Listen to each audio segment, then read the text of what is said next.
Chelsea and I have an unusual approach to critical thinking.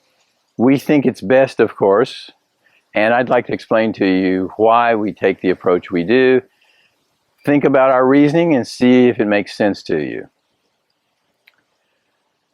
I know our approach is strange because for 53 years I taught critical thinking at a Midwestern university, and I would get invitations to come to a conference, to keynote the conference, or to speak at the conference, or to speak to corporate groups, and they would call me the questioning professor. And like you, I thought, well, don't all professors ask questions? And it took me a while to understand what they were talking about, because I've always thought of myself as talking too much and lecturing too much, but they were calling me the questioning professor. And I think that I finally caught on because 2 PhD programs sent their grad students there to watch me teach, and they wrote their PhD thesis based on the questioning professor. And so I talked to them a lot about, well, why am I the questioning professor? And they said, well, it's not because you ask a lot of questions, but it's because you ask unusual questions. And I said, like what? And they said, oh, well, they're questions that help the person determine whether somebody's reasoning needs strengthening, whether it's flawed or not. And I said, okay, I see what you're saying. You're saying I'm the professor who uses critical thinking, but in the form of a question. Now I get it. So that's the approach that Chelsea and I are trying to embrace, and we hope you'll embrace it as well. But why do we do it?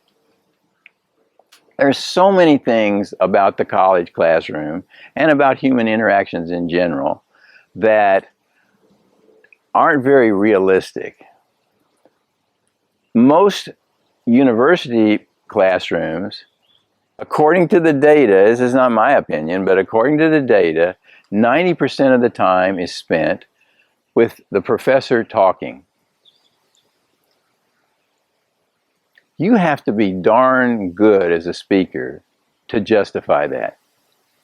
Because now we have data from Microsoft, and they found that typical attention span is 9 seconds.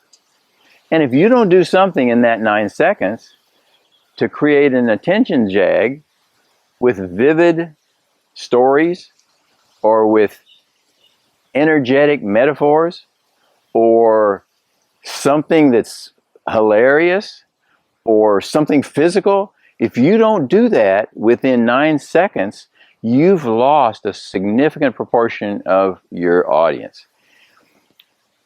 There is so much research demonstrating the decline in attention among Americans, particularly young Americans. And a couple of people have had research projects where they measured the attention span of the average college student, and then they measured the average attention span of a goldfish. I urge you to go on Google and look at the research. The goldfish has better attention span than our talented youth. This is a severe problem, especially if you're a professor who just talks all the time.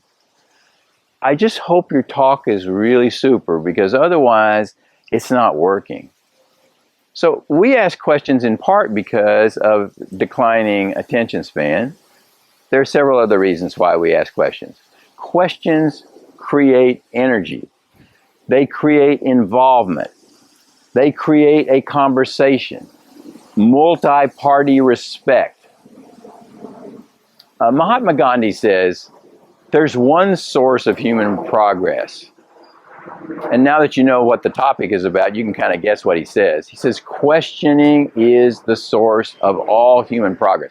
That's probably an exaggeration, but I think he's on the right track, and we're trying to follow his advice.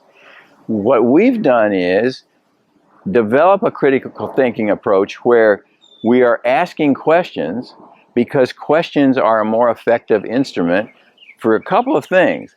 For the learner, but also we're activating and energizing what the person with the superior critical thinking knowledge is doing, because now that person is forced to think about, well, why am I asking that question? What's that question accomplishing? What can I learn from this other person? There's no doubt but that in a college classroom, somebody has more knowledge than others about the topic that's being questioned. And that's why we encourage people to sometimes just lecture a little bit.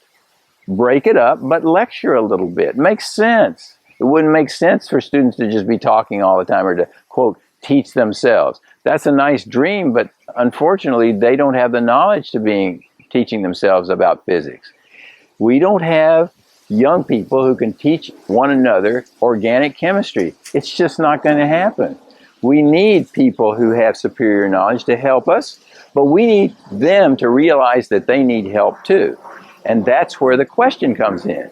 It becomes something where I ask the question, you ask a question back, and it's exciting compared to the boring droning on and on of a professor basically transferring knowledge rather than teaching people how to ask questions so that they can assess evidence when they hear it, assess reasoning when they hear it.